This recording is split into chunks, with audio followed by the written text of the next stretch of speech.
So, considering the holiday season, I wanted to take a quick look at a holiday film that I really don't hear too much about. I think it's actually pretty good. It's not the stereotypical, Christmas horror film. It definitely does come somewhat left field. So I just wanted to take a quick look at 2010's Rare Exports. It's more of a horror slash fantasy. Maybe you have a few action elements. There's a little bit of comedy. So there's definitely a little bit of everything. It's just not a straight shot.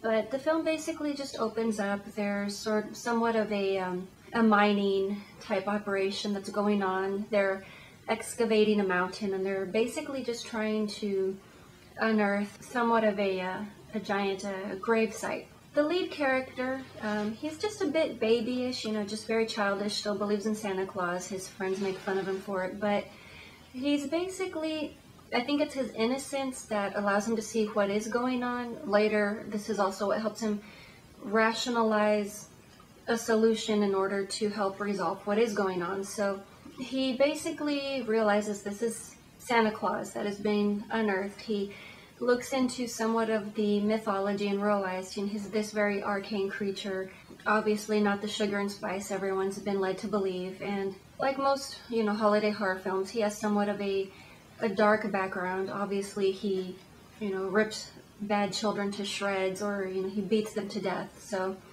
there really is no reward for the good kids, other than the fact that if they're able to get away, then they get to live. So that's pretty much about it. So early on, there's just a bit of weird stuff going on. We have a lot of radiators that go missing. There's, a lot of people's children that go missing. And, it really doesn't make sense until the ending bit.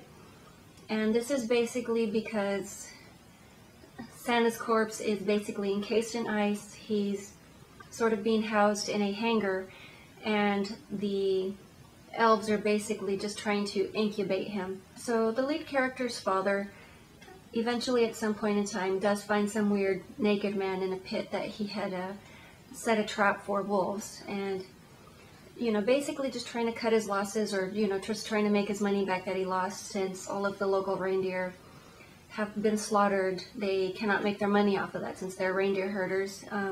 He decides he's going to ransom Santa back to the guy who basically just caused all this trouble.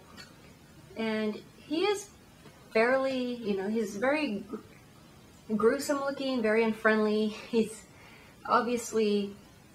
about as creepy as a skinny naked guy can get, basically. So they basically bring him back to the guy who had, basically set up this whole operation. He later realizes this is just an elf, it's not actually Santa.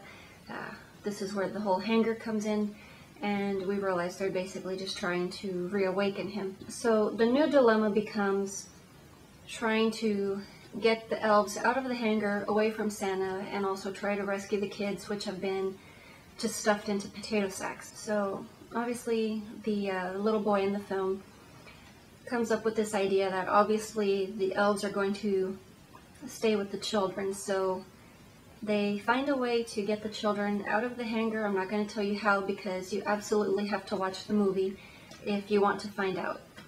But basically they wind up corralling the elves, and they come up with this new idea that they're basically going to retrain the elves to act as Santas.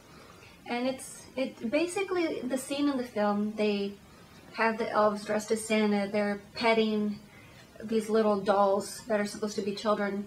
And to me it comes off more like they're just trying to train the elves to be pedophiles, which, enough said. So they're basically selling these elves for X amount of money, and they're selling them to these nearby areas as, authentic Santas. So they definitely make their money back. It's somewhat a few funny scenes in the film, but it's definitely left field. It's not an all-out horror film like you would expect somewhat of a holiday horror film to be. Basically, the only gory scene in the film is where a guy gets his ear bitten, so if you're after gore, then this is the wrong movie for you. But if you're willing to have an open mind, take a look at something you haven't seen or heard of, then this would definitely be it. It's definitely a thinking man's film. There's a lot of symbolism, and basically really does challenge the viewer to think. But that is basically all I have for you today. I will talk to you later.